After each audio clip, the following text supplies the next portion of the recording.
but he didn't look for it anymore.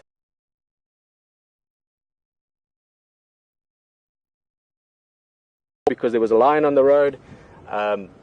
We've heard elephants around camp. We had lions chasing buffalo at this waterhole. Finding some of that magic this afternoon. Otherwise, as always, just fun to drive around. You never know what's going to happen. That's the beauty of being live. And rumination is basically chewing or re-chewing his food. So this morning he was eating grass. Now he's relaxing a bit. He's lying in the water or in the mud to cool down, and other benefits as well. And he's just chewing the grass again, or chewing the cud. You get the same thing with sheep, cattle, giraffe, impala. Many animals are ruminants. And they have to spend quite a bit of time during the day just chewing that food, grinding down the cellulose, grinding down the structure, if you want, of the grass, so they can get maximum benefit from it. As I said, he's doing it at the same time as lying in the mud. It's going to keep him nice and cool. It's also going to maybe keep a few parasites off him. Those oxpeckers, the two birds that just flew away, they also help with that. They clean ticks and things off the buffalo. And what I was sort of starting with when I said he's lying in the mud, and what I could see is I can see flies around him, many flies, these little black flies that can get into every little nook and cranny, into your ear, into your eye. They can be quite an irritation sometimes, and I believe from watching Brent yesterday that there's lots of flies out here, so we're going to maybe have to swat a few ourselves. Let's go look around. So there's so much I want to talk about. Obviously lots of exciting wildlife to look forward to, but also great new additions to the team, as I mentioned. Tara and Nikki in control room, but also the guys. Brent is fantastic to meet. We got to know each other a bit last night. Stefan, he's gone for a few days leave quickly before he comes back over the weekend. Both great guys, great experience, seen lots of things, lots of places. Let's have another look at this buffalo. He's got a good spot there, unless he gets up now. Just like the way he's sort of look at him through the reeds and the trees here.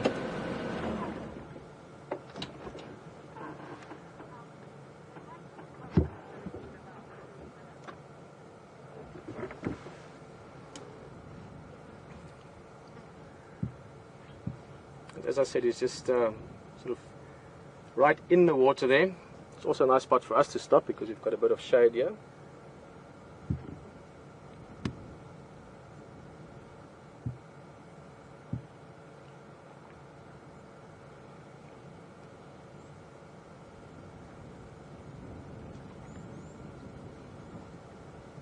Doing what Duggar boys do best. Duggar boys refer to these old buffalo bulls. They like to have the good life. They enjoy the water holes, the good grazing. They don't have to move as far and as wide as the big herds do to get enough food. So good view.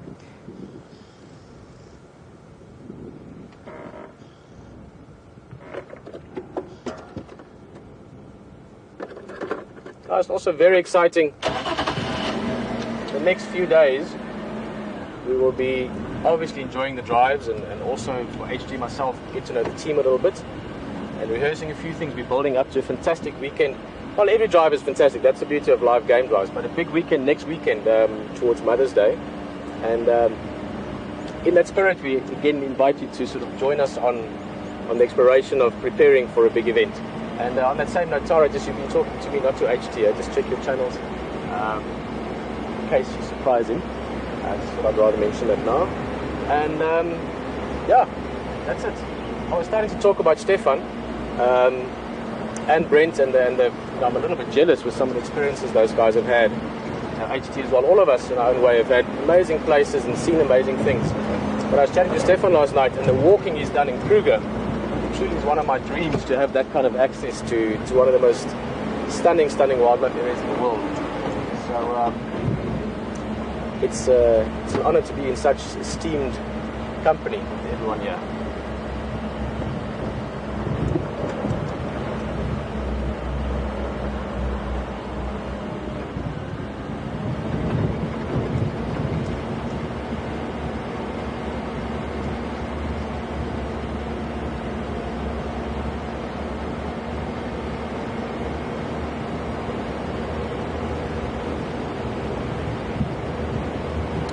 Awesome. Well, guys, just thank you very much. And I'm still surprised by this every time in such a pleasant way about the warmth that you experience, not only when you come back to the team and the family on the ground here, but to so many of you, and so many of you on the vehicle right now. Many of you might be your first time, but many of you have done this for a long time now. You've grown with us, you've experienced this whole adventure as it unfolded. And I just want to say a big thank you for the welcomes back, and for the greetings, and all the support and friendship we've experienced over time. It really has made this experience for me something unique beyond anything I've experienced. So big thank you as well. Look forward to showing more and sharing more with you. There's a little Impala male, not little actually, he's in great shape, running off there. And we're going to look around some more, still keeping my fingers crossed that we might, for the first drive for me this afternoon, find Karula. That would really make my week. And speaking of leopards and of Karula, one of her offspring, one of the great family trio of Safari the grandmother and Karula the mother, is with HD. So enjoy that, and I'll see you again soon.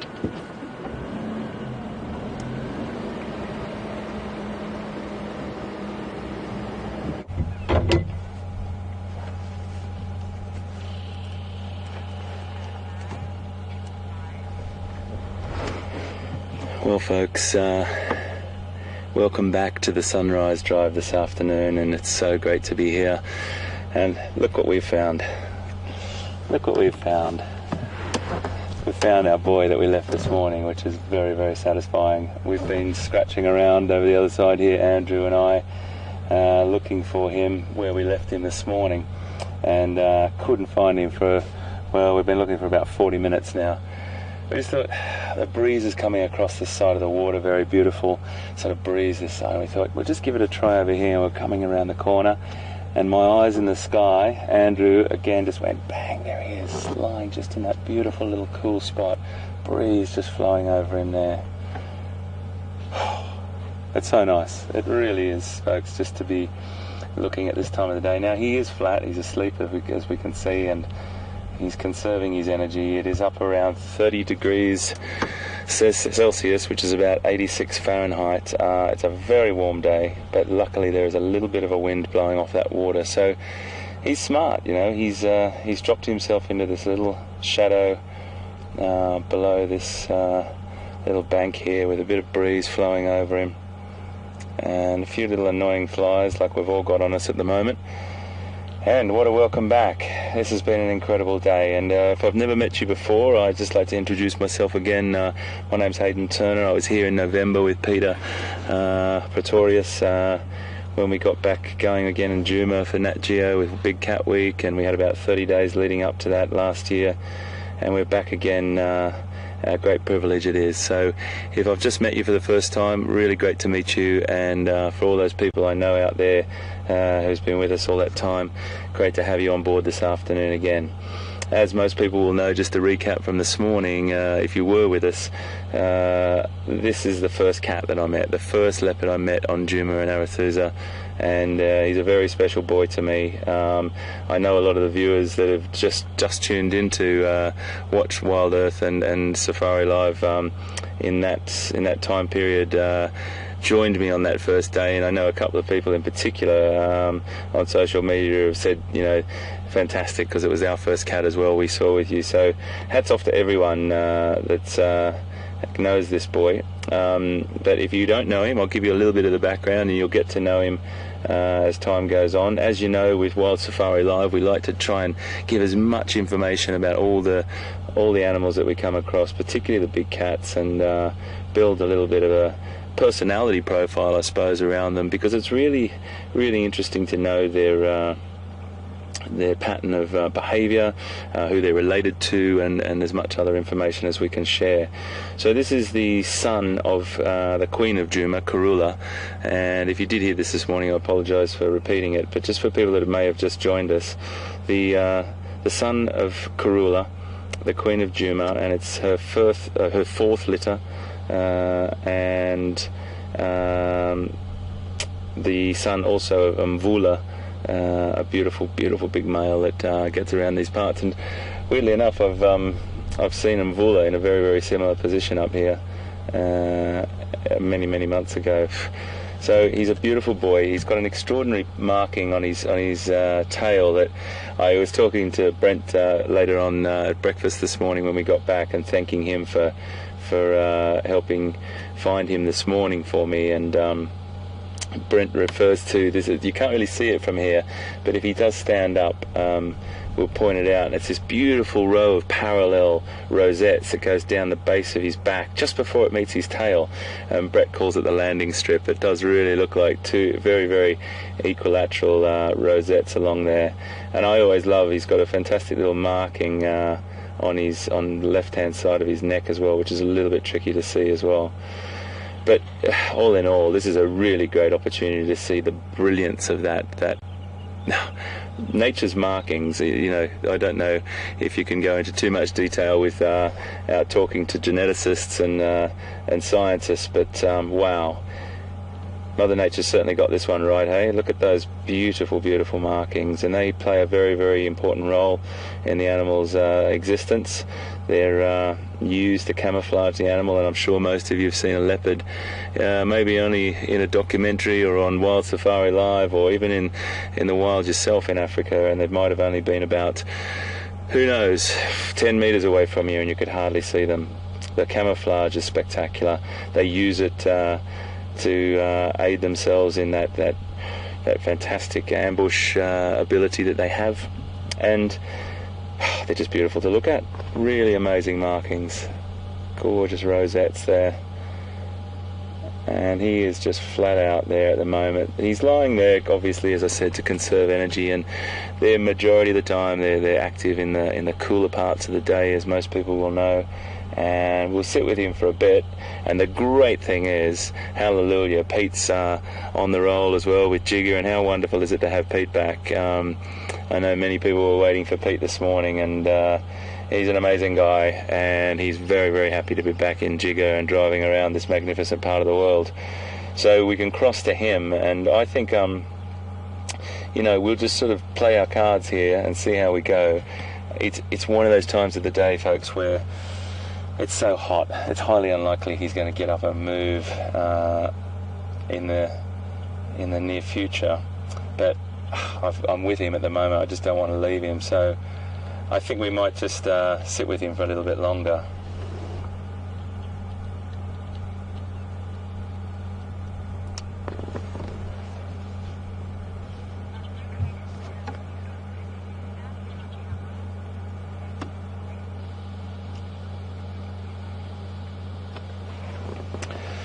So apologies for not introducing Andrew properly.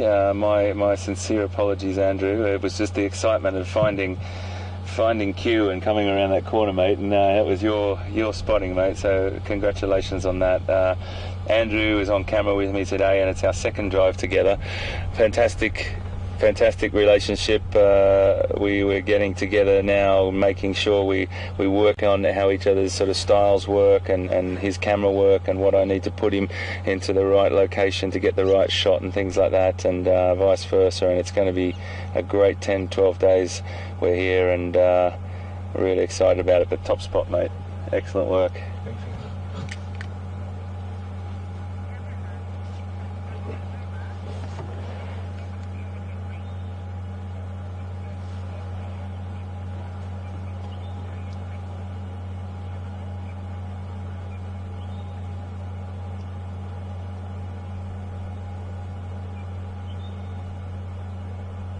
Those flies are really annoying him. Oh, he's looking up now.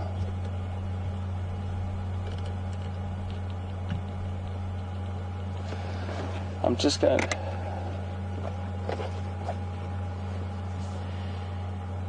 to sit for a little bit, folks, just to be nice and still with him and just enjoy the beauty of him.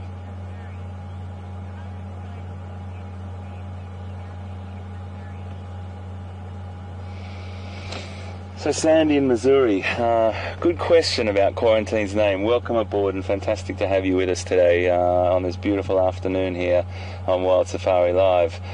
Sandy, Q got his name, and it's been shortened in the last 6 months, which I'm really happy about, because he's commonly known as quarantine, or the quarantine male, and that was because he frequented an area on Djuma called Quarantine. It used to be a quarantine area when they were bringing animals back into Sabi Sands, and it's not used as a quarantine area anymore, but that area still has a name, just like loads of other areas around Sabi Sands. They've all got quirky little names that people might have named a road or a particular dam for something they've seen or something that occurred there. So Quarantine, this cat was found in that area in his younger days. He didn't want to stray too far from his mum after she pushed him out, and he was seen quite a lot and quite often in that area. So he got called Quarantine. So it was Quarantine male, then it was Quarantine, and then in my absence it's been shortened down to Q, which is really great. I think he's definitely in the James Bond family of cats, that's for sure. He's definitely one of the best creatures I've ever met. I really like this cat a lot. So if you've got any questions, folks, you can send them to us. You can tweet them. On Twitter you can send it to #SafariLive, or you can send it questions at WildEarthTV, and ask any question you can. Obviously we try and get to as many as we possibly can, and we hope to try and do a really nice cross section. If we're sitting with an animal, it's always great to ask a question about the animal. But always, if we're just driving along, please feel free to ask anything that comes to mind about Andrew, myself, Peter, Brian. Just nice to know a little bit about background and things like that. So anything you like, but we're definitely sitting with a beautiful cat, and your questions are always welcome.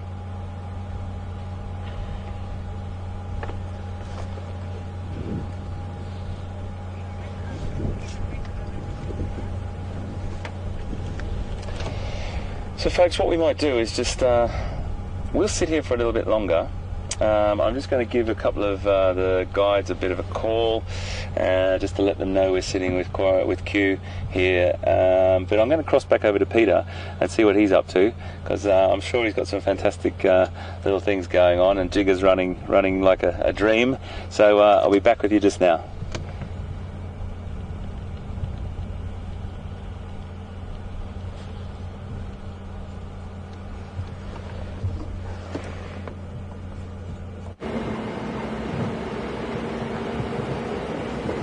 Welcome back on the Jigger, and yeah, what a way to start the afternoon.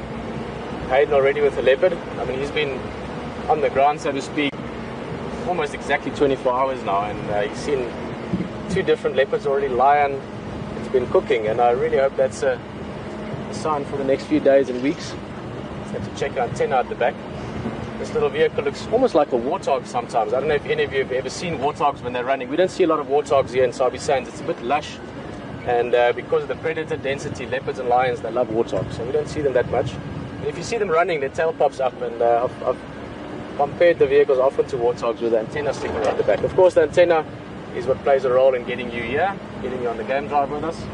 So every now and again, if you see me looking back at you talking, and then suddenly I'm looking up, in this case I'm seeing a vulture as well, but it's just one. Probably just had a little bit of a nice thermal there that he's riding. But yeah, nice to have in the vehicle. I think there's a couple of questions, sort of just, what's been happening, what's happening, and so on. Feel free to send questions in, and send it to questions at WildEarthTV, or you can also #SafariLive if you want to tweet it. A couple more Dugger boys here, a couple more buffalo bulls. You heard elephants here earlier making a bit of a noise, so we're gonna look for them. Let's just have a quick look. We were talking about oxpeckers earlier. This buffalo that Brian's going close in on now. Look right in between the bosses, or the bosses are those hard shields on the top of the head, or the sort of where the horns meet. There you can see an oxpecker sitting there, and you can even see the color of the beak, or the bill, which is why these guys are called red-billed oxpeckers. You also get a yellow-billed oxpecker. You might guess it, the reason for that name. But the yellow-billed oxpecker we see very seldom. Guys that are really into their birding, I know Brent is big into birding. Yellow-billed oxpeckers, I've seen them here at Djuma, but not in recent times. Only when I used to guide here full-time, and you spend lots of time out there. The yellow-billed oxpecker is slightly bigger. It's a slightly chunkier bird, slightly bigger bill. And both those birds are great companions to big herbivores, things like buffalo, rhino, bigger antelope like kudu as well. And they're companions in the sense that they can warn them of danger sometimes. Often if you're walking, the first thing you hear when you find rhinos is oxpeckers making a noise. He's going to the other buffalo. And then they also perform a very specific or a very beneficial service to the buffalo in this case, and that is that they groom them, that they clean them. They clean off exoparasites or external parasites, or more specific, ticks and fleas. And they comb through the hair of these animals and they pick those parasites off. Before we go to other questions, or two questions, just a quick, it's always a terminology that I think it's nice to understand and talk about every now and again, because relationships are very interesting to me. You know, behavior of how animals interact, of how the most interesting animal in the end, us humans, interact. Very interesting how that all works. And you get different kinds of behavior, and people always think that a good relationship, like an oxpecker and a buffalo, is a symbiotic relationship. But the word symbiosis or symbiotic relationships actually refers to any kind of relationship between two different species. And a parasite, for instance, also has a symbiotic relationship. It's just not a very positive one. In parasites, for instance, they potentially can kill the victim in the end, or the host, maybe a better word than victim. But this specific relationship is called mutualism. And I think I've correlated mutualism before to what we're doing here with these live drives. And that is when different species, or different people in this case, all sort of join together to do something very positive that everyone benefits from in the end. And with the buffalo is getting a nice grooming session. He's getting cleaned. He's getting a bit of an early warning signal maybe if something approaches. The oxpecker is very happy because he's getting a very specific, you can almost say very secured food source. He's got a very specific niche that he fills. And that is that he needs big herbivores to get his food from. And a mutualistic relationship, just for the terminology or for the explanation of it, or the definition is the right word, is a mutualistic relationship, is a symbiotic relationship between two species where both species are benefiting and one species at least are reliant on the relationship for survival. Again, maybe a little bit like us. We're all benefiting, but Wild Earth in the end is reliant on the relationship with all of you guys on Drive with us, because the more of you enjoying it, the more we can do this. So the more we help you, the more you help us. Alright, let's move along. I do want to find those elephants, and while we're doing that, got a few questions coming through from Final Control.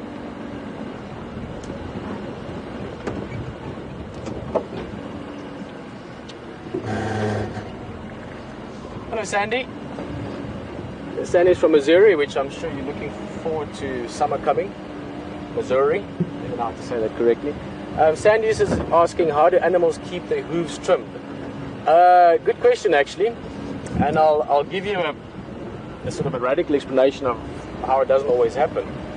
Sandy, around here, these animals are walking through lots of bush and sticks and thorns and rocks. I mean, here you can see on the left-hand side, for instance, you're going through a little dip, and you get a few boulders sticking out. So that means if you have rocks exposed, you're not going to have, clay soils everywhere. You're going to have some coarse, gravelly sand as well. And all those things help to grind the hooves down and keep them sort of neat and tidy. Where I live now in the desert in Namibia, on the coast in Walvis Bay, we do these tours into the dunes, and it's spectacularly beautiful, these amazing landscapes. And even though it's pure hardcore sand deserts, I mean, it really is one of the driest places on earth, you get some animals that survive there. Springbuck, ostrich, smaller things as well, like geckos and birds of prey. But the springbuck is what I was thinking about, Sandy, is that you get springbucks there. I saw one just literally a week ago, and it had hooves that, when you look at Guinness Book of Records, and you get these people that grow their nails like for their whole life. And the springbuck had hooves. The normal length of a springbuck hoof would be about that long. And this one's hooves were probably, I would say, 30 centimeters, let's call it 15 inches, 10 inches or so, give or take. Long hooves like this. And that's because the springbuck only lives in this soft desert sand and never walks where there's rocks. There is no rocks for 50 or 100 miles around, and those hooves don't get to wear itself down enough. Now, sorry, this is going to a long explanation, Sandy, but if there were predators, which there aren't anymore in that case, if that happened here, if you had an animal here that the hooves got so long and out of control because of whatever reason, that animal would be slowed down a bit and would be eaten. So it would be taken out of the food chain, so to speak, out of the genetic pool. But in short, Sandy, the hooves are not trimmed necessarily. The hooves are just maintained by walking around like they do every day.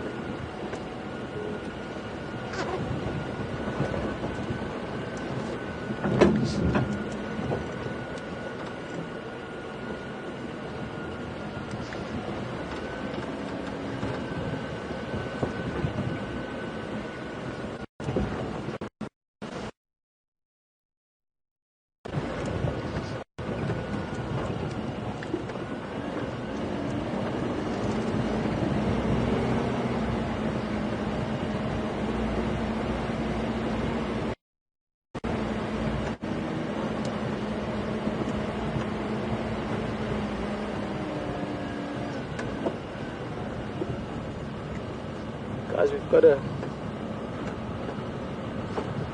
couple of Nyala here. We're going to talk some more just now. Let's just have a look at these Nyala. They are literally one of the prettiest antelopes. Jack from the UK, and I'm wondering if that's Jack Turner. If it is, hello Jack. And Sandy from Virginia, another Sandy, are asking what I've been up to, and I'll get to that just now. But these antelope always make me think, well in this case now actually of my daughter who's 3.5. But used to make me think of Bambi, which is how I get to my daughter every time I see them. These are probably one of the prettiest, if not the prettiest, of the antelope to get around here. You get, in the subfamily, you get kudu, which is a bigger one, eland, which you don't get here, but you get them in the greater Kruger, Nyala, which is what we're looking at here, or were looking at, and bushbuck. And Nyala always remind me a little bit of deer, because they have this beautiful sort of delicate stripe pattern and spots on them as well. And I think they've gone into thick bush now. There's not really a way around there. So we're going to leave them for now. I do hope that these guys will come down to the water later on. They normally come down towards Gowrie Waterhole, where those buffalo were earlier, as the afternoon progresses. So we might see them again. We're going to stick around this area. I want to give it my best shot to try and find Karula. And the best way to do that is to be around the quarantine area. If she's around, she's either going to be hunting later on and then go for a drink, or go for a drink and then go hunt, one of those two. And there's Nyala around, there's Impala around, perfect prey species for her. There's monkeys around, I know that because they were getting into our rooms and kitchen earlier today. And those are all animals that can help us find the leopard as well. In other words, they can make alarm calls, the monkeys can bark, these guys can make their sound. So there's lots going on here, so I'm just going to sort of focus around here this afternoon. Jack and Sandy were just asking what I've been up to since we were here last time. Just a quick hello again, I sort of mentioned it in passing. Jack from the UK, and I know Jack is, there could be a few Jacks in the UK, but Jack Turner, if it's you, awesome to have you on drive. Jack is HT's son, and Sandy from Virginia. Basically, I have been, well, like all of us, just living and working and loving and, you know, going on with life. A lot of fun though, I can't complain. We live on the coastal town of Walvis Bay in Namibia, and we do boat cruises and we do tours into the desert that I mentioned just now, and it's spectacularly beautiful. It is truly wild in a desolate open space kind of way, and very happy there. My two kids are doing great. For those of you that have kept up to date, I will still get some pictures out there. I haven't really been very active the last long while on social media, but Ragnar Ngala, my little boy, is 6 months old a couple of days back. He was 5 weeks old when I came out last time and for the previous run. He's great. My wife Felicia's doing fantastic. I'm a very lucky man, so I've just been going on with living and being happy and being lucky. So thank you for asking. And it's also a huge privilege to be back here and to have both family and friends, of which two of my great friends are here, Graham Wallington and HT, really good mates of mine. So nice to see them as well, and even more so being on an adventure with them. So yeah, I'm just grateful and happy to be here, but also in the scenario of my family supporting it. One day, we'll take you to Namibia live.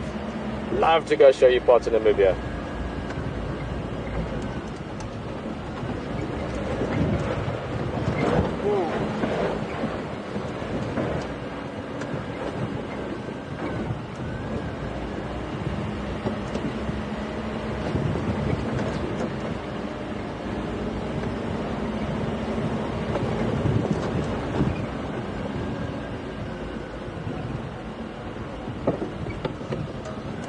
A little bit in the distance, but just to give you sort of a feeling of the area we're going through. Brian, let's try and get you, let's go a bit closer, maybe it'll give you an easier shot. As I said, we've got Nyala and the drainage line behind us, we've got buffalo sort of taking it easy in the waterholes, we've got monkeys up in the big jackalberry trees in the drainage line as well. The drainage line, guys, just if you don't know, that's what we call these sort of dry river beds, little water courses. And there's a nice big herd of impala. Now these are all part of this afternoon's experience. We will still look at them later on again. We'll go closer down to them. Those young impalas that were sort of just born during our last visit, November, December, they'd be about 5 months old now. Still young enough to play, so we'll try and catch them a bit later on when they sort of, you know, in the cool of the afternoon start running around. But we are also going to be listening very carefully. Both us and the other vehicles out there, the other game drives, even from control, they would be able to hear alarm calls. We're not very, very far from our camp now. In fact, we're only a couple hundred yards away. So apart from enjoying them, we're also hoping that they will help us find what I'm looking for this afternoon, Karula, or other things. There's been lying around lots of things that they could see and call us for, or alert us to that.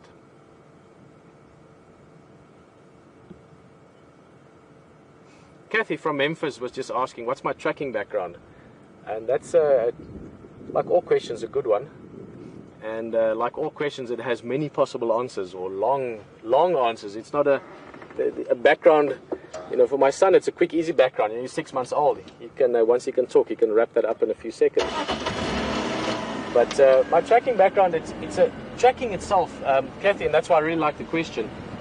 Tracking itself is an interesting concept.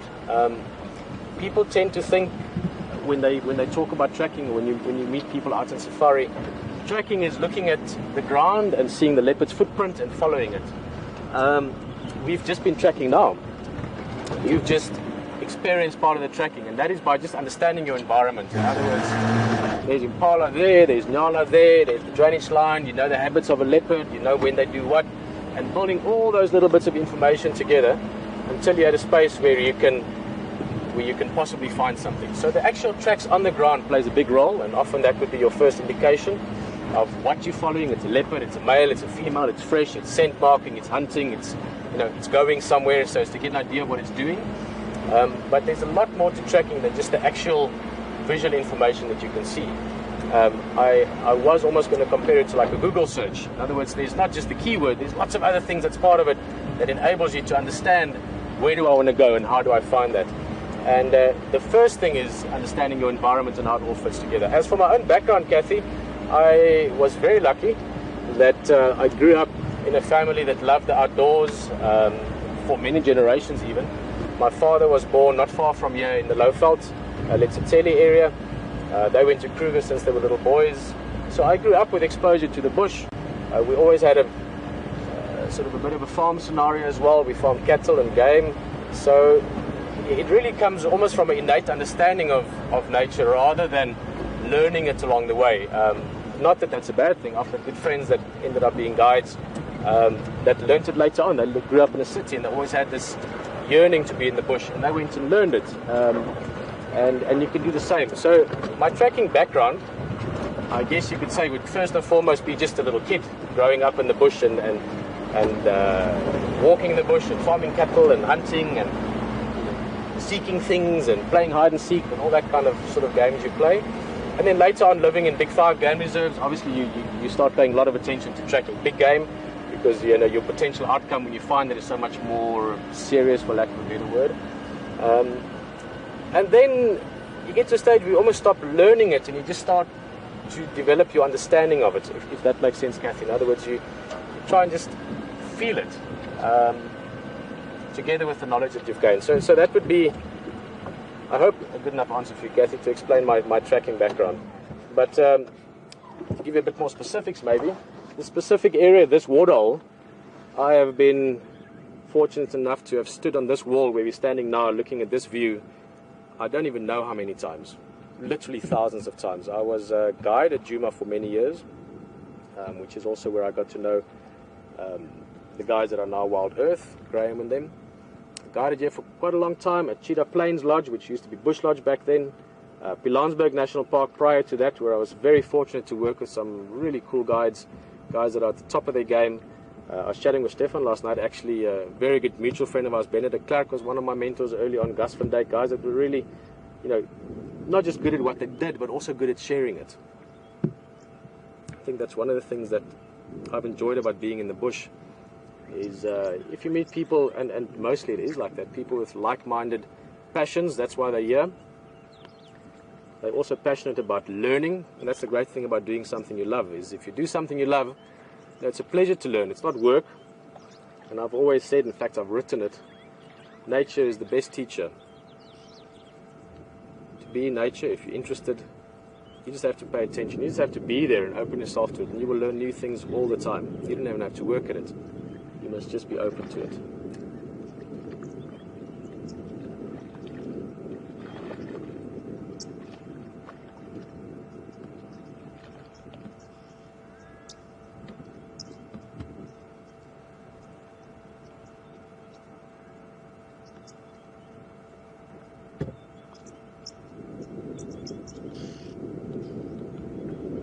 getting a good visit from oxpeckers. Beautiful light on the water there as well. The sun is getting a bit lower now. We're going into that beautiful afternoon part towards golden hour. You can see like the sparkling stars there. Quite a few oxpeckers on this buffalo. This is the one we looked at earlier as well. And I'm wondering, you can see the flies. Awesome. Those are those little gnats. They're small flies. They're not the big ones that come and sit on us on the drives. These are ones that you find often associated with buffalo.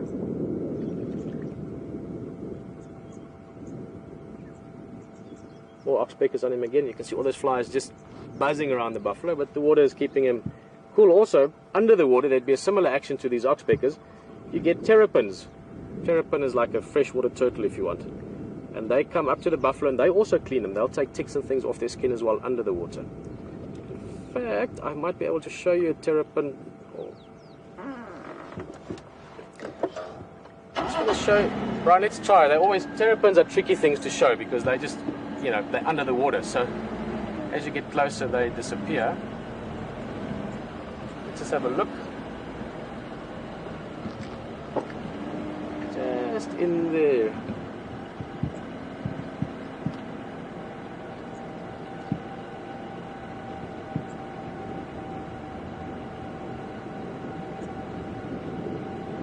Hey, there's a bit of a lucky break for us. We can see the shell a little bit, or the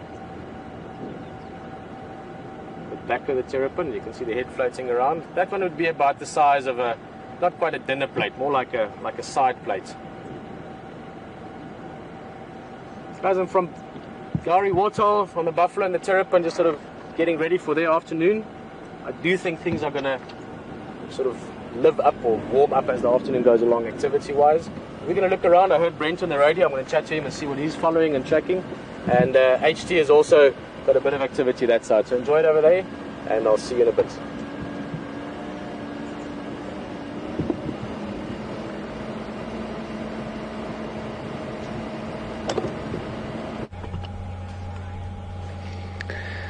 Welcome back, folks. We're still sitting with Q, and he's put his head up now, so that's fantastic. He's definitely shown those telltale signs of movement. He's started to yawn, and it's a thing you often see with big cats. Lions do it as well. They sort of sit up and they do a few yawns, and they just sort of do that normally before they start to get active. But he's in a really lovely position here just to sit.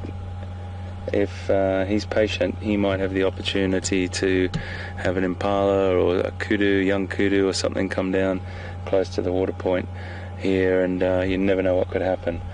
But he's still just pretty chilled, sitting nice and quiet and just still panting. You can see how hot he is still.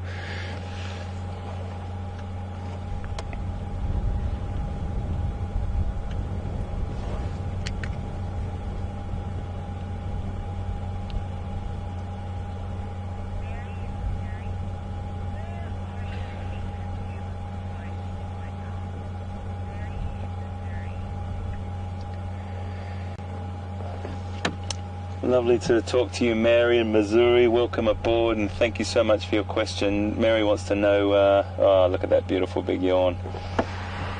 I'll just quickly have a chat and then we'll go back to something much more beautiful, quarantine, or Q as he's known now. Mary, we're sitting on the sort of western edge of Buffelshoek Dam, or Buffelshoek Dam. We've had many an encounter up here. Back in November we had quite an incredible encounter with wild dog hunting an impala, some people may remember, and there's been loads and loads of other sightings here. I saw that beautiful setting with Scotty when he had all those buffalo in here, 200 or 300 here.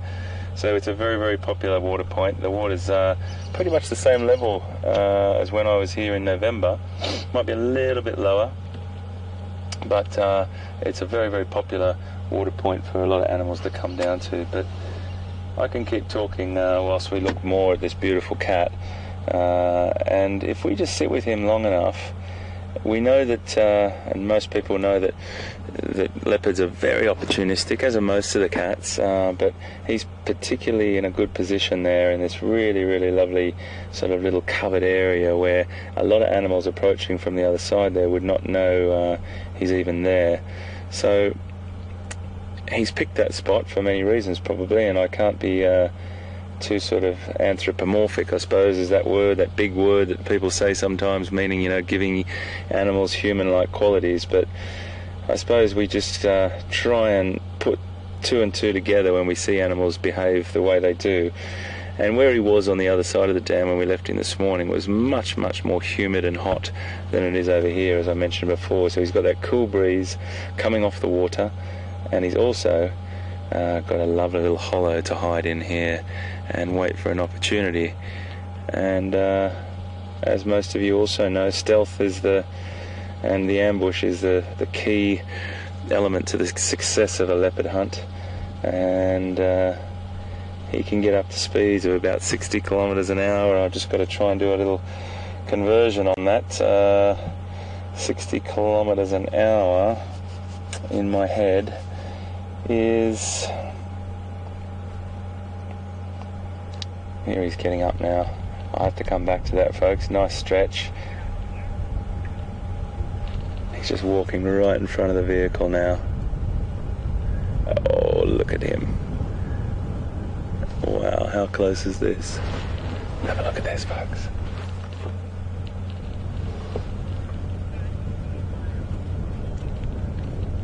Oh, that is magnificent.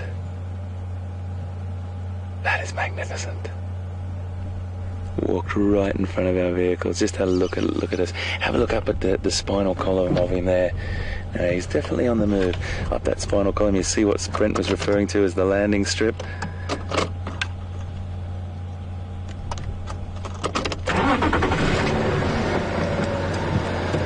They're definitely going to stick with this boy. So we're sort of in a position at the moment, folks, where the other game drive vehicles aren't out.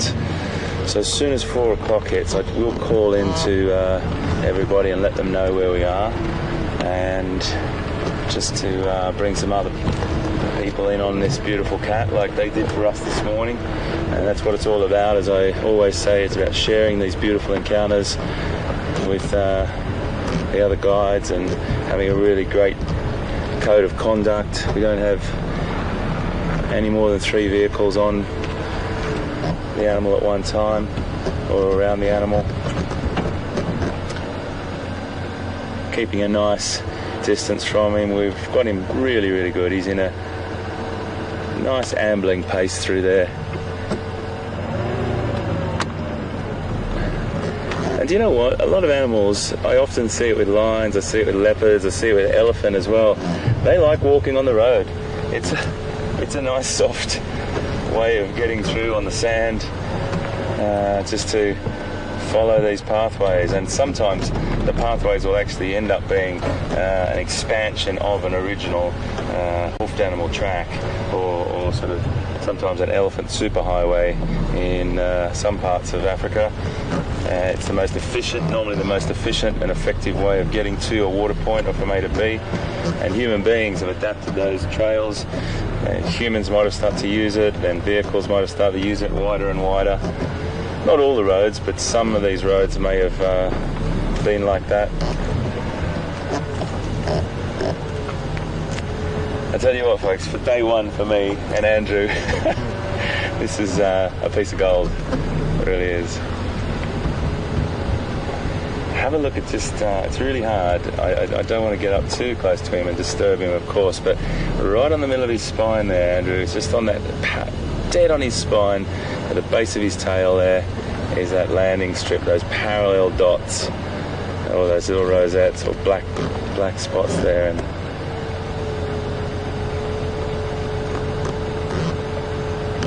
it's one of the markings I've always loved about this cat.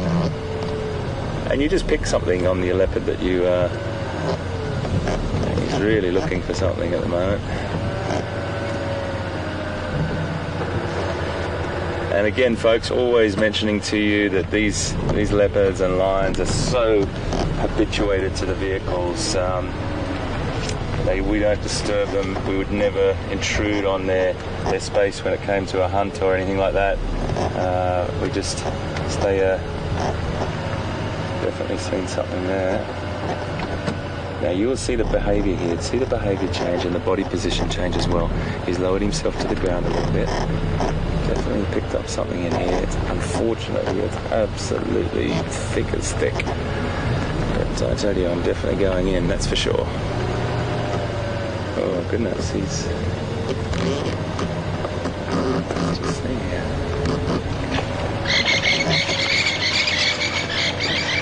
He was stalking a couple of francolin then. And they made a very, very close, very quick escape. That just goes to show you, you know, opportunity arises. Francolin, crickets, lizards, young zebra, young wildebeest, impala. There's even been encounters of leopard taking down young giraffe.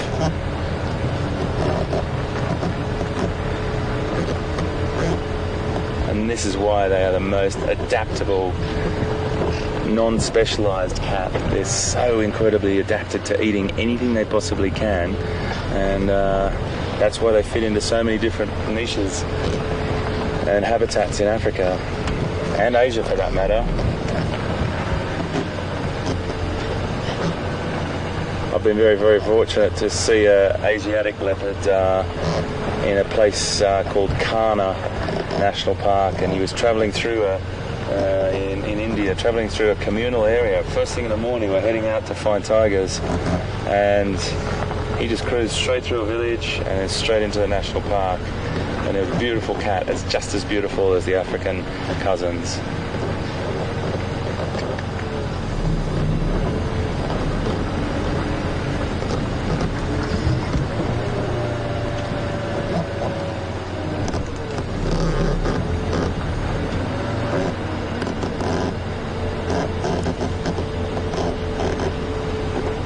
Just keeping a nice distance from him here. So hi Philip, fantastic to have you on board. Philip in West Virginia has just asked a very good question, as well as how what's the weight, or my estimation of the weight of quarantine. Quarantine's about 2.5 years old, so he's got a few years to get to full size. Obviously there's a very, very slim or slight genetic variance. Some animals get a little bit bigger than others, but generally speaking, you know, 65 kilograms will be his adult weight. But I think Will Fox is on our team, who works with leopards a lot. He's definitely seen leopards heavier than that, and they will get a little bit bigger and heavier than 65, but I reckon he's probably in the sort of 40s at the moment, maybe 40-ish kilograms, about half of my body weight.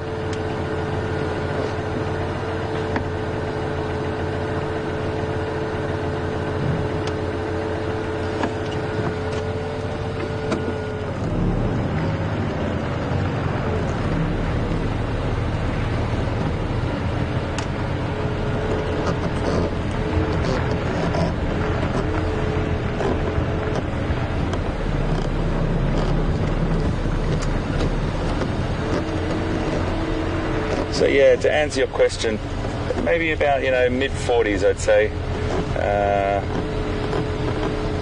for him, kilograms. And I have to convert that to pounds for you as well. So that's 45.90, about 100 pound, I'd say, roughly, at the moment.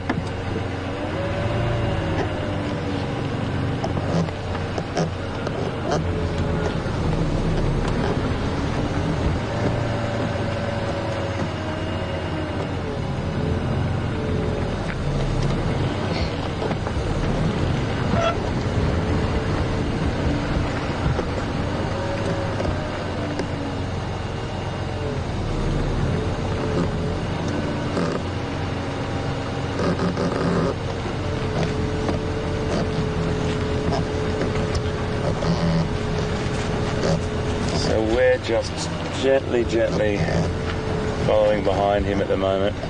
he'll walk along this road until he sees something that attracts his attention.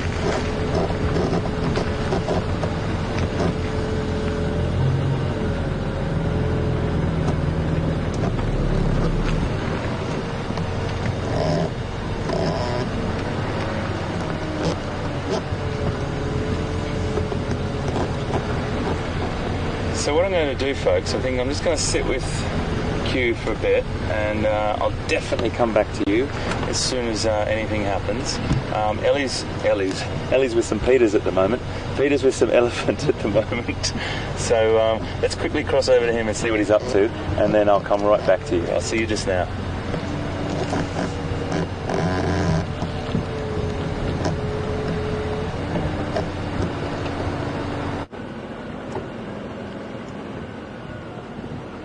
Well, guys, I would just watch the road if I was you. No, she stopped before she crossed the road. Guys, we found a beautiful little breeding herd of elephants down at Treehouse Dam.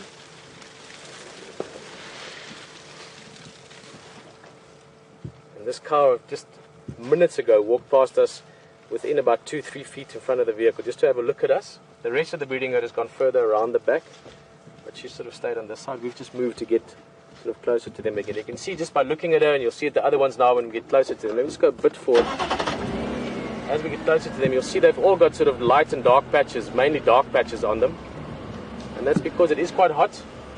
This afternoon we've got that sort of beautiful early autumn but still summer weather. It's sort of high 20s, low 30s. Around the 80s or so Fahrenheit. And they would have gone for a nice swim. Just to cool down.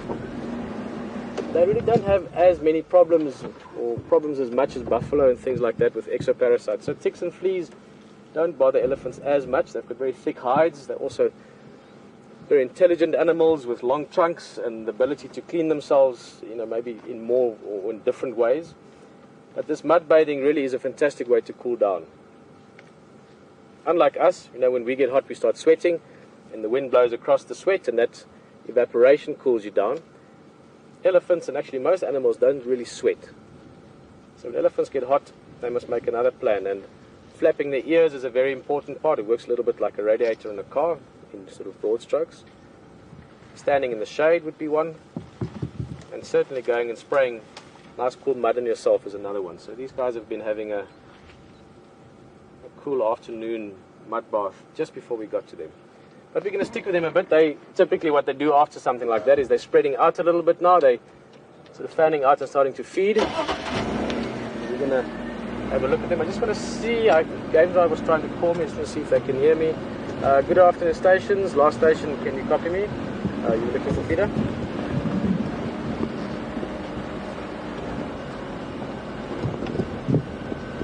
Guys, if you can copy me, there's a small Slumbian law via Treehouse Dam heading west along the northern track.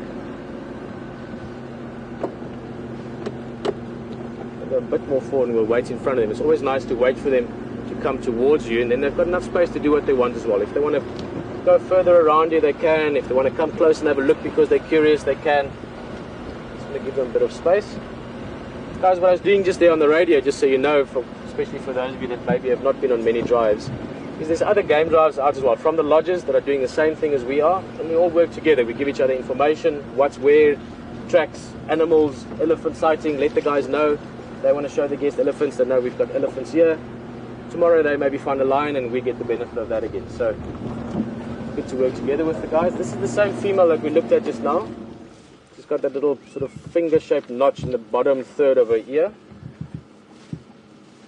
And I think she's the matriarch in the herd. There's one other cow in this herd that's similar size, but just from the behavior, this would be the matriarch or maybe the second in charge. We've got you often have that with elephant in these herds. You've got the matriarch or the leader, which is a female, normally the oldest cow, and then you'll most of the time have like a sergeant major, you know, like a second in charge, and that will often be the elephant that does a lot of the sort of telling the group where to go and sort of keeping the youngsters in check or chasing away a threat.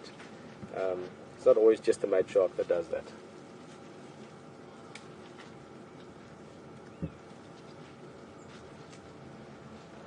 If you bear with us a little bit, They are moving through a lot of brush now, but if they keep moving at this pace, it won't be very long. Actually, Brian, have a look at this quickly, just while it's popped out, just in the ground in front there. Where about? Just, there. Just there. Hey! Looks like a youngster, actually. It's a dwarf mongoose, but it's also not an adult one. It's still a young dwarf mongoose. So it's a small dwarf mongoose. Great little guy. So you don't often see them. And they're coming out to look at the elephant as well. This elephant just moving through here would have disturbed some insects, some things that they might catch and have a look at. And I think that young mongoose was probably just looking at the elephant because it's interesting. So what I was saying is these elephants are moving, and if they keep moving at this pace, they are getting to more open ground probably in the next 5 minutes or so. So we're just going to stick with them, sort of move alongside them. At the same time, they're getting used to us. They're seeing our intention is not threatening. We're not here to bother them. We're not forcing ourselves into their space. We're just sort of allowing them to do what they do, while at the same time being a bit curious. And especially with the elephant, the big cats, once they get habituated or once they get used to vehicle presence, they sort of often just ignore you. With a leopard, you often get the feeling that they really don't care if you're there or not. But with elephants, even if they know vehicles well, because they are, much more socially structured within the herd like this, because there's babies and mothers, and who knows, maybe there was a little sort of argument in the herd earlier, or one of them has got a sore foot. You never know what's going on in the group. You have to just introduce yourself to them slightly, and get them some time to get used to our presence as well. And then you'll often be amazed at what happens. I mean, quite often then, once they've seen that you're not there to bother them, you might have all kinds of things happening. Little babies coming up to the vehicle to have a sniff and see what it's about. And so, but it is just important that you allow them that space to get comfortable with us as well. Very often you have to do the same thing for guests in the vehicle. Many people get very nervous around elephants, understandably so.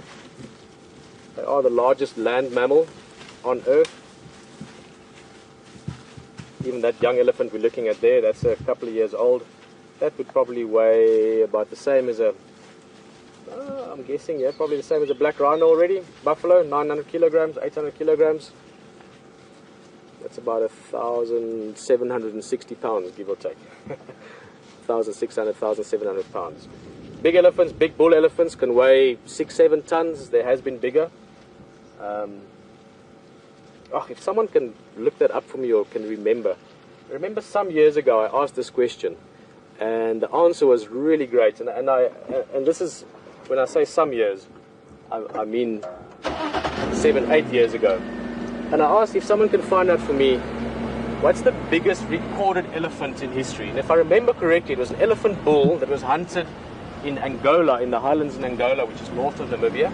And I think it was in 1976, and I only think that because that's the year I was born in, and I remember there was some kind of connection to a year. And the weight was something phenomenal, and again, I don't want to remember incorrectly, so if someone can find that for me, but I want to say it was over 10 tons, so over 20,000 pounds. If you can send that information through to me, I'd love to get the exact facts on that again, because I remember I was fascinated by that little snippet of information.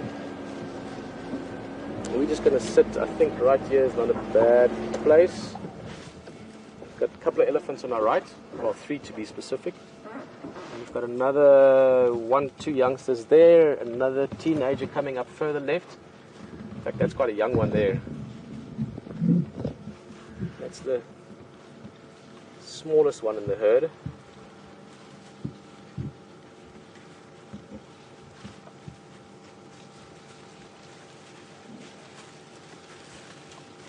Like all young animals, baby elephants are just the cutest.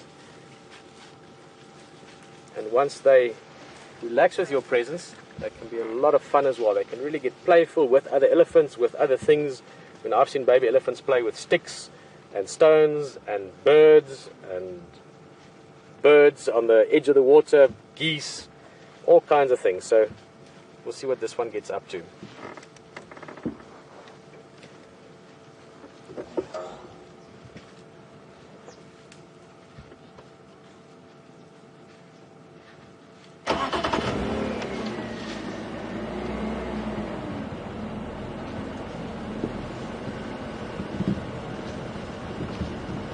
So guys, see, they're getting more and more comfortable with us now. Great. We've got a question from Illinois, from Jackie. Hello, Jackie. Jackie's the teacher. It's an 8th grade class. 8th grade, that could be about, what you guys are about, what, 14, something like that. Now, it's always really cool to have classes on drive as well. And I always like to commend the teacher, Jackie. Awesome taking your class on this experience. Thank you very much for allowing the kids to join us here in Africa for a little bit. Take a break out of other school activities and just learn and see and have fun with us. Jackie's class is asking, how long will a baby elephant stay with its mother? Now, let's get a couple of answers there in your class, Jackie. What do the kids think? And let's get two different answers. Let's get an answer for male elephants, so for young bulls, and an answer for female elephants, or young cows. Because the answer is quite different in those two respects. Just as a little footnote, Illinois is quite a cool place. I've been to Illinois many years ago. All over the place, but I lived in Champaign for a while at the University of Illinois. A friend of mine was playing tennis there. That's many years ago, and I still played serious tennis. So I've actually been to your state, guys. So, Jackie, if you've had a few answers from the class, here's my answer, and you guys have to tell me if you think it's right. Let's start with bull elephants, or young bulls, young males. They stay, it depends a little bit, but let's say similar to humans in a way, until they reach, you could say puberty if you want to compare it to humans, 12, 14, 16. It depends a little bit of the dynamics in the elephant population, how many elephants, how much pressure from other bulls. Guys, we're going to go right around the front and then sit. They've spread out really beautifully now. They're very relaxed with us. They've accepted our presence now.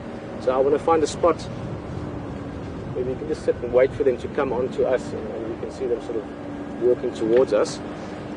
So young bulls leave the herd, and it's not leave like once. It's not like one morning they wake up and the matriarch goes, okay, that's it, John, take your bags and go. It's a gradual process. They start living on the periphery of the group. They start getting a bit of pressure from the adult females. They start to meet other bull elephants, which is important. They start to meet the big guys that are independent already. In other words, they're starting to get to know their future peers. The road is just there, huh? I think. Let's just go around to the road. I think we can actually wait for them on the road. So 12, 13, 14, 15, 16, 17 at the oldest. Then the bulls are separate from the herd. They will still meet back with herds again, maybe even with their maternal herds. But they go off and they do their own thing. They live in bachelor groups and so on. The females, and I'm wondering if any of you guys in the class got this one right, you could potentially say a young female calf or a young cow will stay with her mother for the rest of her life. And that's quite cool. And elephants, in building up to Mother's Day, Sunday in the week, these are one of the animals that you know, when you talk about mothers, there's so much to learn from elephants and so much to celebrate with elephants, in the sense that they have these amazing family structures where a matriarch can often have her female offspring, her daughters, live with her for the rest of her life. If the herd gets too big, you know, sometimes you see these amazing footage or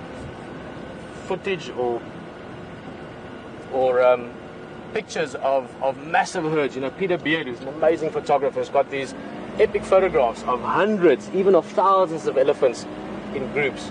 Now, within those dynamics, or within those big groups, you will have a matriarch and often other herds that are related to her, meaning one herd might be led by matriarch A, and the second herd might be led by matriarch B, but this might actually have been a daughter of matriarch A. So they do spend, for practical purpose, not always, but often, the rest of their lives together in the case of female elephants. So there really is a very, very strong maternal and female bond within the herd.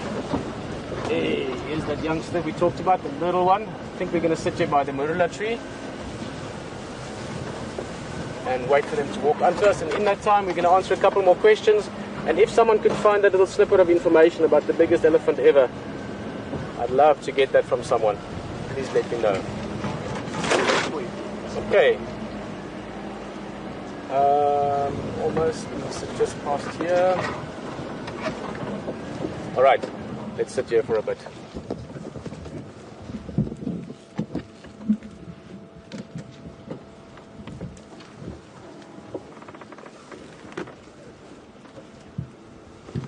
Well, while we're looking at this herd, great question from Dallas, Texas. Hello, Grace. Nice to have you in the vehicle with us. Grace is just asking if there's any way of telling how many herds of elephant are in the Sabi Sands.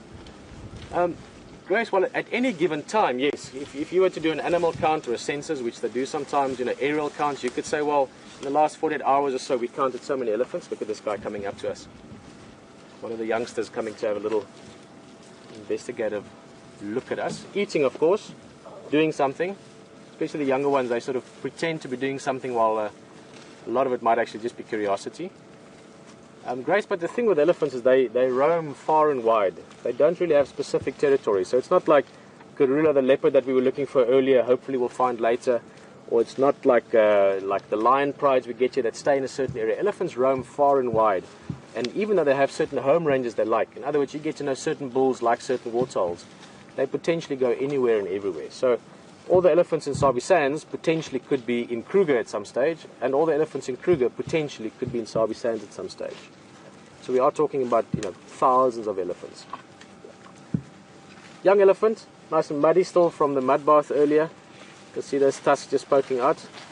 Hello, good afternoon. Yes, we're very afraid of your intimidating head-shaped young male. This is a young bull, probably about, always difficult for me to guess exactly, but I'd say around 10 years old maybe. 9, 10 in that range. Within the next 2 years or so, you'll start getting the first sort of initial sort of gentle pushes, if you want, from the grown-ups in the herd to start finding his sort of independence. But that's still a ways off. This is another youngster. Only 3 years old. There's the small one in the back. Guys are looking right behind us. Brian looks a bit like a cook sister. Wouldn't make sense to most of you. It's this delicatessen sort of a sweet that we eat in South Africa. That's this sort of like a, what do they call it in America? You get something similar, like a pretzel, but similar. In a long way. Not in a tied way, more in like a twisted way. So we're gonna unwind Brian here. Those elephants have passed right behind us, and they are going to the road, so we should see even more of them. Unless, of course, something else happens. HT is out there as well, as you know, if you've been joining us for the drive.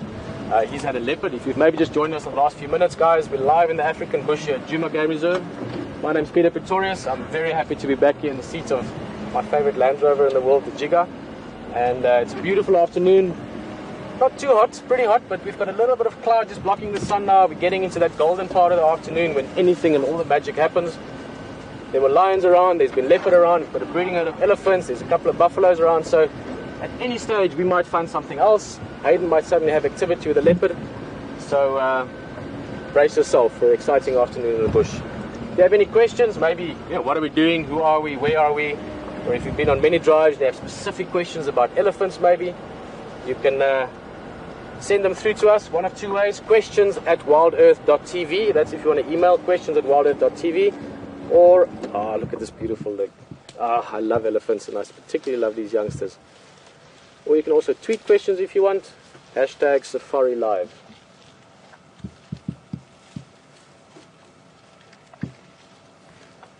I love how they've relaxed with us now.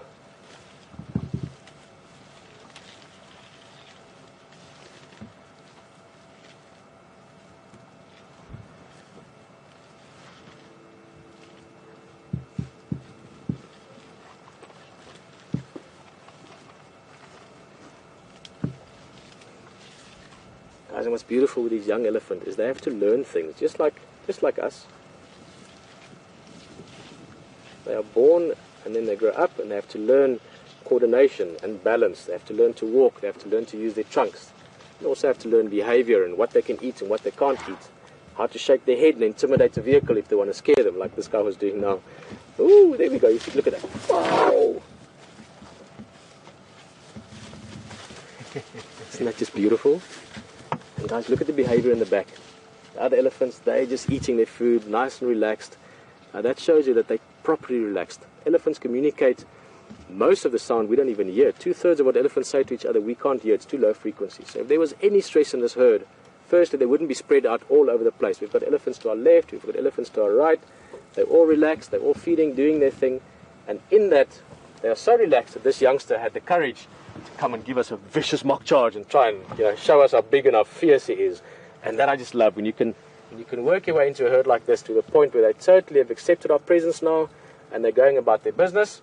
And not only that, they're also curious about us. Keep in mind, we're dealing here with what's considered the most intelligent land animal after humans. I know a few people might not agree, but in general, they're considered even more intelligent than chimps, gorillas, orangutans. I sometimes want to put humans in that list for a laugh. Only animals that are considered more intelligent than this still are dolphins.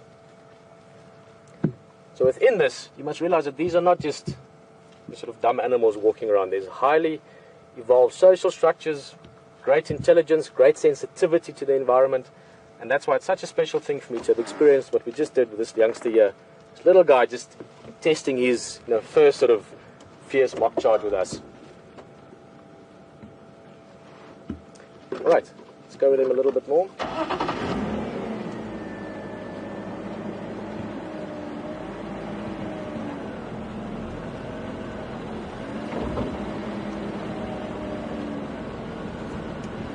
Guys, these elephants are going into slightly thicker stuff again. We're going to stick with them and see where they go, but the visuals aren't going to be great. I think we've just experienced that moment of magic. I was really hoping to have a little special moment with one of them, and how awesome was it that it was the smallest one in the herd. So we're going to stay with them, see what else comes up. I want to go back to quarantine later on. Just a quick thank you, and I apologize, that was mentioned to me a few minutes back and I forgot the names. It was Jan and Jen. Dan and Jen. Something like that. That helped me again just now. Guys, you were the first to come into the info, the biggest. Dylan and Jen, thank you very much. Dylan and Jen, as well as many others of you, thank you so much. The biggest elephant ever recorded was 27,000 pounds. That is it's about 12,500 kilograms, 12.5 tons. That is just phenomenal. That is 6 jiggers. Massive, massive elephants, 13 feet tall. We'll get some more of the information later on when it was and so on. But thank you very much, Dylan and everyone else, for sending that information. As I said, elephants are going to the thick stuff. HT is with a leopard. Go have a look there. Hopefully we can see that leopard for a bit more. We're going to go look around some more and see what else brings the... You know what I mean. Enjoy.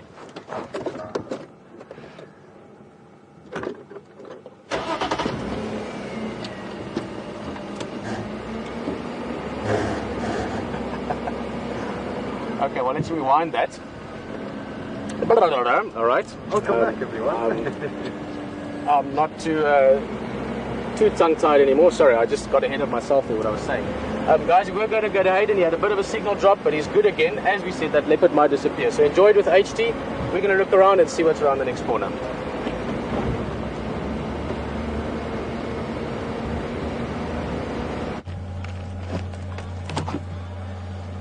So folks, we've just followed Q all the way through from Buffelshoek Dam. It was a bit of a bush bash, and we made it. We lost him for a little bit, and now we're back with him, and he's sitting on this termite mound.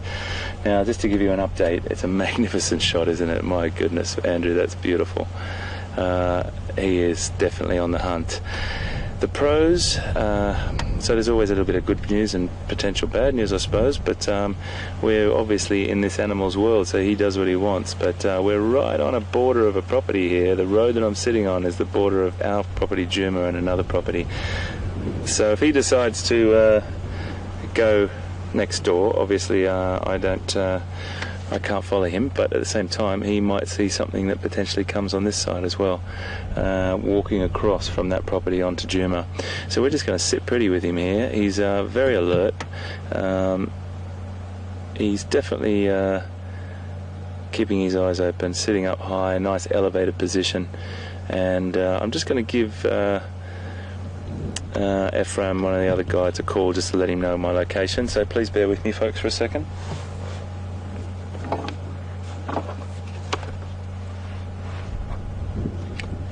Ephraim, do you copy?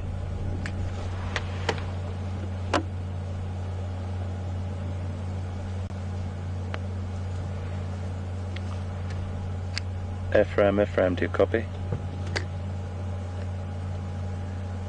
Ephraim, just to give you an update, mate, we're on Cheetah Cut Line at the moment. We're right as you come out onto Cheetah Cut Line from Hippo Pools Road with Ingui. Sitting static, one vehicle on lock, and just me.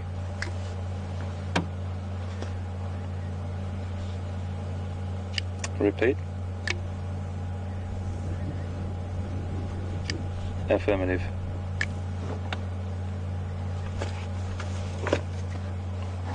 Copy, mate. Standing by. Well, folks, that's just like the epitome of beauty, isn't it? Look at that. Beautiful light. Absolutely super cat. And he's just walked. I've never seen him down this side either. But he's staring straight at me at the moment. And look at that. He's the coolest dude. He is such a beautiful, beautiful boy. And we followed him all the way along the road, and then he took off and went into some pretty heavy vegetation. We followed him through. I got a little bit stuck with a location how I could get through these two big trees. Didn't want to damage the vehicle, had to reverse and just lost him out of sight. Then I thought what we can do is just come up onto this cut line and try and this road basically, and see if we can intercept him. And luckily we made the right move. But you can see how he's looking at this time of the afternoon, folks. Just to set the scene a little bit for you, the temperature's dropped considerably. It's gone behind some cloud at the moment. This is the time of the afternoon where you'll find different species will either make their way to a water point to have a little bit of a drink, or could be just grazing or browsing in small groups through this sort of vegetated area. It's quite thick through there, so he does have an advantage. He's looking up, looking around, keeping a really good eye open all the way around. He may even go up this beautiful, beautiful tree right next to us here, so let's just see what happens. But nice to sit with him. He's definitely on the move and definitely on the lookout.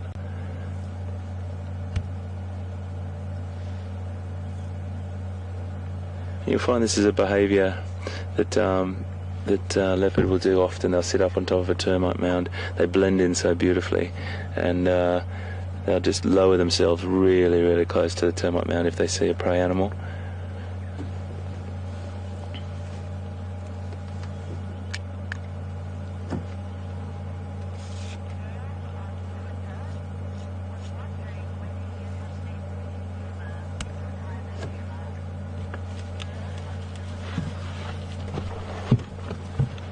Just watching, he's just walked right in front of us here. I'm going to reverse up, folks. He saw something. We have to stay this side.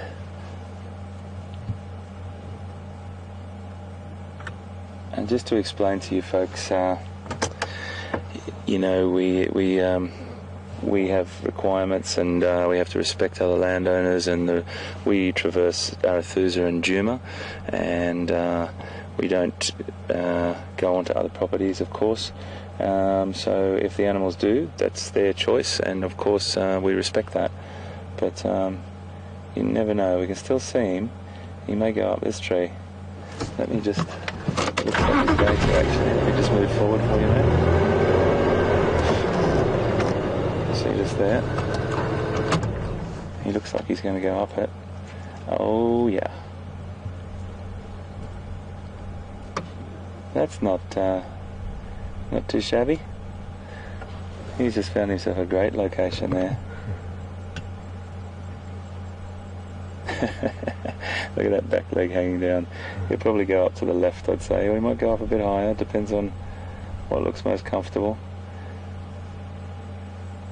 That elevated position is such an advantage that the leopard have. Really, really important, and that's what differentiates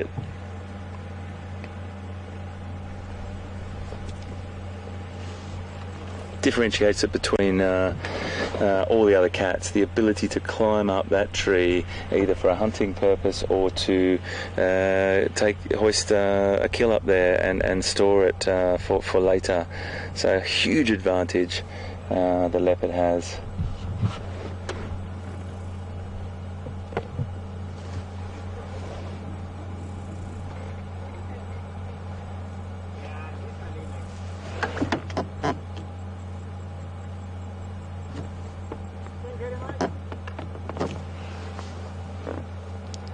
He's really gone it. Sorry, I have to use the term, and please excuse the pun, but he's definitely gone out on a limb, hasn't he? Like, look at that.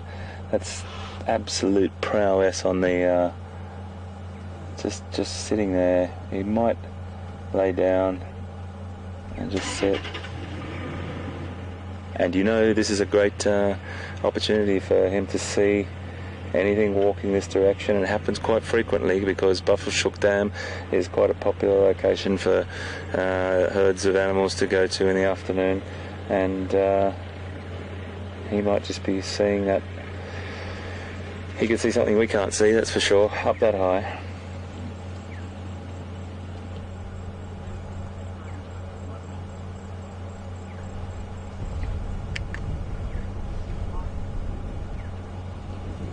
Just walked right across in front of us. Absolutely beautiful. So I've got a couple of other vehicles just arriving at the moment. We've got another couple of vehicles just arriving in front of us, and just move on.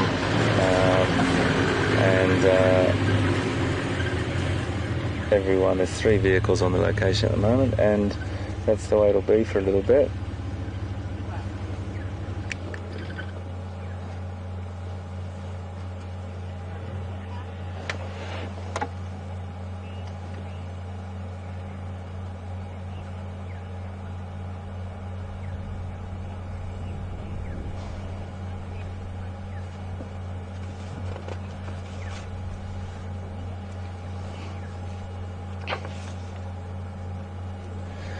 So, a great question from Tom in the UK. Tom, welcome aboard, and fantastic to have you with us. And a good question is what is the well, probably the most preferred prey, and Tom's sort of second half to his question was along the sort of lines of, do they have a bit of a palate for baboons, and do we often see that? Well, Tom, they definitely have a great love of baboon. It's always not an easy kill, that's for sure, because the baboons are so incredibly mobile and can make their way around. So, but one of the things is that a baboon is a diurnal primate, so they spend active during the day and inactive during the night. They go up into trees or cliffs to roost. Not when they're using the word roost like a bird, but going up to sleep in trees to be away from predators. Now, the thing that they've got to watch out for is, of course, the arboreal ability of a leopard being able to climb and hunt at night. So the baboon's eyesight definitely wouldn't be anywhere near like a leopard's eyesight at night, so they've got a distinct disadvantage there as well, and that's when you probably will see baboon being hunted most at night by leopard. So yes, a favourite prey species. A couple of weeks ago, I think it was, one of the team told me that Djuma, Q's brother, did have a baboon kill up a tree. So definitely a favourite, but we don't have a massive population of baboons here, and it just depends on what's available. So remembering, going back to that philosophy that leopards are hugely opportunistic. We saw him sort of stalk a couple of francolin earlier before. He's looking for anything that will pass his way here, and they will really have a go at anything. But great question, Tom, and thank you very much, and great to have you on board.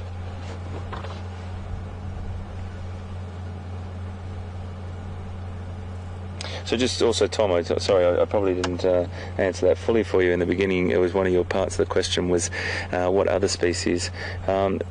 Look, I've seen leopard hunt everything from impala to young zebra, young wildebeest. I've seen them with porcupine, which is always a bit of a tactical manoeuvre to hunt a porcupine. I've seen them hunt duiker, small different types of antelope, anything they can really hunt, they will. But about 25% of those hunts are unsuccessful, and they really do take what they can get. Gorgeous light on him there. So, folks, I think we should just sit here for a second because we don't know. He's definitely hunting, and I just think that anything could happen. I mean, obviously an animal could go the other way, but an animal could come right across our bow as well, and he may have a successful hunt. So I think we should stick with him. That's my gut feeling.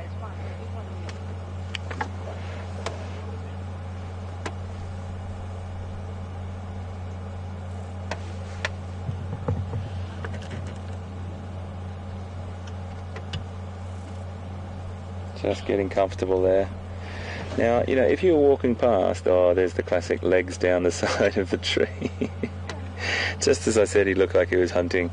He's gone into perfect, quintessential leopard pose up the tree with those back legs either side in a resting position. But that doesn't mean anything. If he sees something, he'll become very, very alert very quickly.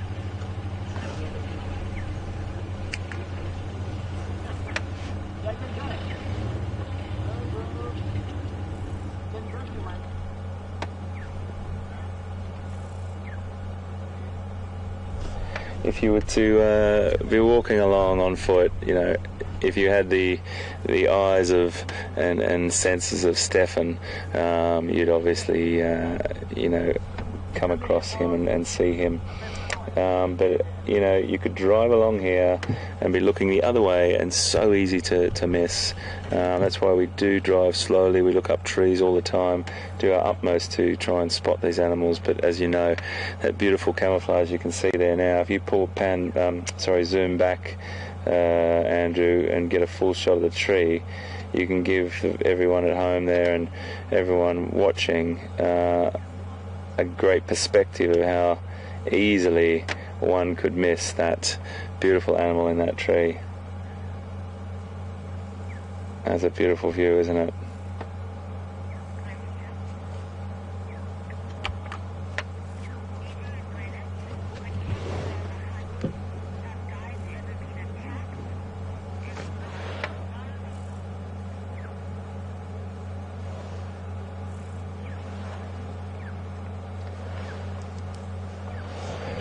So BJ, great to have you on board too. Thank you for your question, a really interesting one.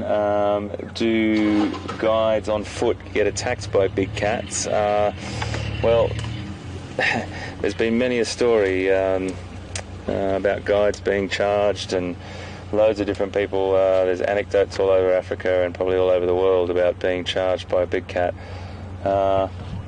They would be considered prey, but also one has to remember that historically many of these animals all over Africa have been persecuted, so it's only in these protected areas where and over many years of habituation, BJ, and most people, I'm sure you've heard the word before, but just to maybe just flesh it out a little bit. Habituation means that a process of getting the animals used to a person or a vehicle or a walking trail group or something like that.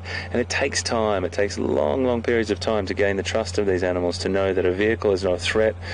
But in the past, you know, when times were different, and in some areas still to this day, humans are still considered a huge threat to cats, and they will just run the other direction. So, you know, it just really depends where it is. Now, that being said, you know, you can come across walking, and Stefan will elaborate on this on a walk, I'm sure. You can come across a pride of lions lying in the long grass that you won't even see until you're on top of them. Now, that can be quite a startling situation to be in, and you know, there's been many a time where hundreds and thousands probably of occasions where people have been mock charged, and probably charged even a little bit more seriously than that.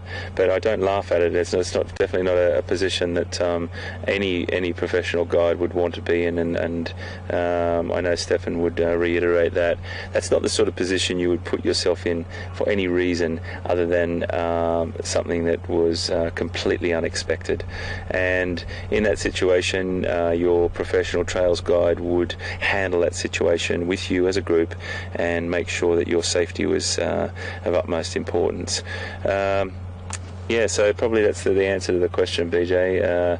There's definitely been thousands of occasions where trails guides have got stories that I'm sure you'd love to hear around the campfire, but thankfully, particularly in South Africa, the best safari guides I've ever seen in the world, and it's just an absolute pleasure to work with the people that are trained here. And if you walk out with a professional trails guide, you're going to come back with only fantastic stories and a beautiful experience.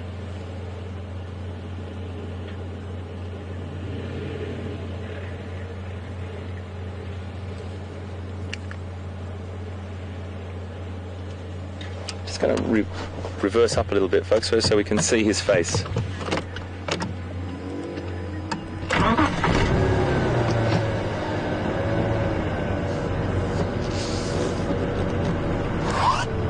Just rolling back here just so you can see his face, because just a little bit of vegetation hiding it there. So if we just pan back a little bit for me, Andrew, if that's all right, please, mate. I just got a question from Claire in Canada. And Claire, thanks for coming on board with us this afternoon. Really lovely to have you here. It's a good question, because distance is a very, very hard thing to judge on camera. It's hard to judge how fast one's driving. It's hard to judge how high or how big something is until you've got something to compare it to. So Claire's question, and again, welcome, Claire, is how high do I think Q is up in that tree?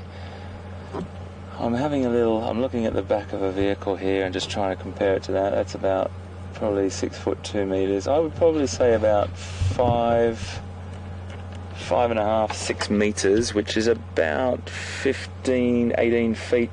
Let's just say a rough guesstimate, Claire, about 20 feet imperial, about probably 5 or 6 meters in metric. It's a great question, because it is difficult to judge that distance, that how far we are away. It wasn't very difficult to judge how far we were away when Q walked past the front of and nearly sort of jumped on the vehicle earlier. He was like nudging his face along the push bar on the front of the vehicle, so that was quite a beautiful experience earlier. And then just as he came off the termite mound and ran across the road in front of us, that was quite special as well.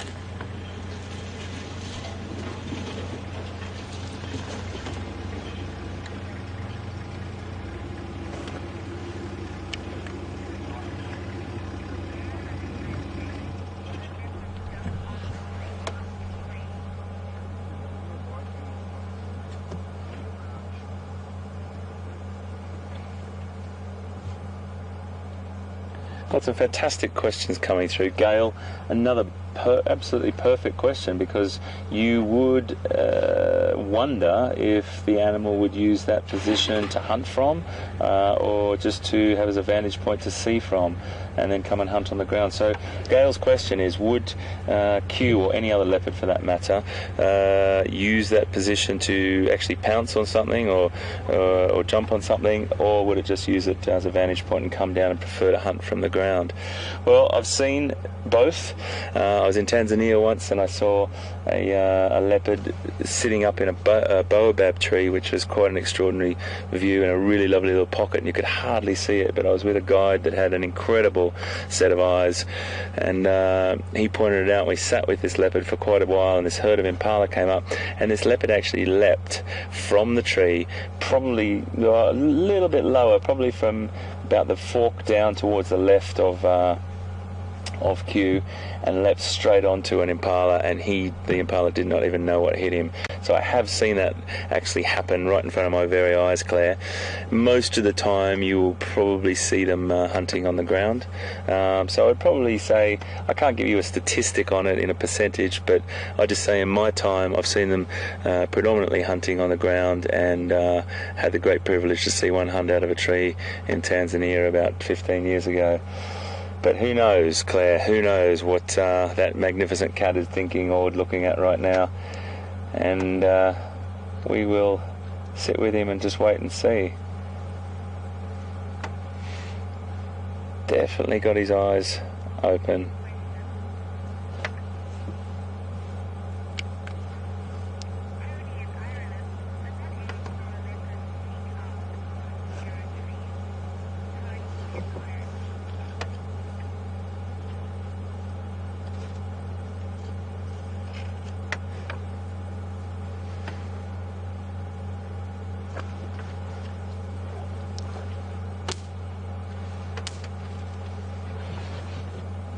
So I've got a question from Tony, and Tony in Ireland is asking, what age would a leopard seek to sort of set up his own territory or start to patrol the territory? Well, the offspring is sort of leopards become independent from their mum around sort of completely independent around 22 months, but they sort of remain in the home range, what's commonly known or I refer to as the natal home range, and they can remain there for quite a few months. It just really depends on the relationship that happens with their mother, and they might get a few handouts now and again, or a few tidbits, but it just really does depend on what goes. But then the ranges overlap over time, and they'll probably start to set up their own home range as a male probably around 4 years proper. And it's just gaining experience. But those ranges, I've talked to Will Fox about this many a time, and and all the guides have all different stories about where they've worked before and how there was a huge concentration of leopards in a very, very small area, and they tolerated each other, so their home range was much smaller. And then you go into places where it could be anyway up to 60 sort of square kilometres, or about 25 miles, so they can be as small as in the single digits and up into those numbers. It really does depend on the location, the amount of the population density of leopard, and it really does depend on the availability of food. So Tony, lots of different contributing factors that will occur, but normally around sort of 4-ish, 5-ish when they're sort of at an adult stage, but staying in that sort of natal home range up to about 20, just under 2 years.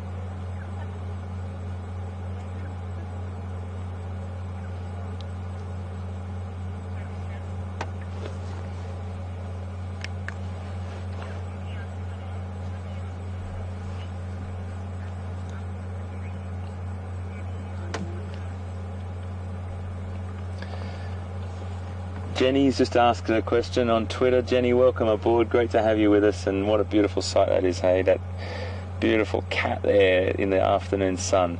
And your question is, just like us falling asleep in the afternoon sun, would there be a potential that Q could fall asleep to the point where he falls out of the tree? The answer to that is a definitive no, but I have to tell you something really funny I have watched once in Zimbabwe when I was working there many moons ago. We saw a leopard in a tree, a youngster, and they had a really great feed, and he was with his mum still, and mum had made a kill, and the youngsters were having a great feed, had a full belly. They went up into this very, very small tree. It wasn't very, very high, and we sat and watched, and we watched for quite a while, and he was so full, and he was so just trying to cope with digesting the food. He did have a little deep sleep, and did have a bit of a wobble, and had to recorrect himself and sort of hold on with his claws, but he didn't come unstuck. But that was quite a comical moment. But for the adults, there's no way.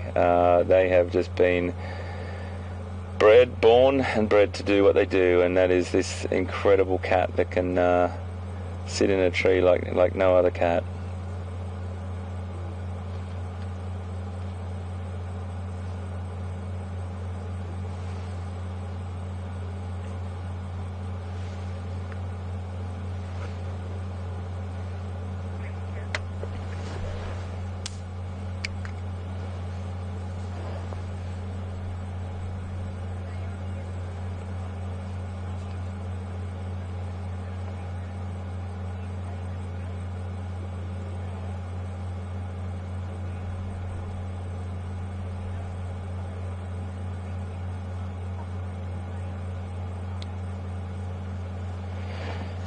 Hi Naomi, fantastic to have you right here in South Africa asking a question about your motherland and your beautiful wildlife that you've got here. Great to have you on board. I tell you what, I'm so envious of where you live, my friend. This is one of the most magical countries on the planet, and I just want to thank you for having me.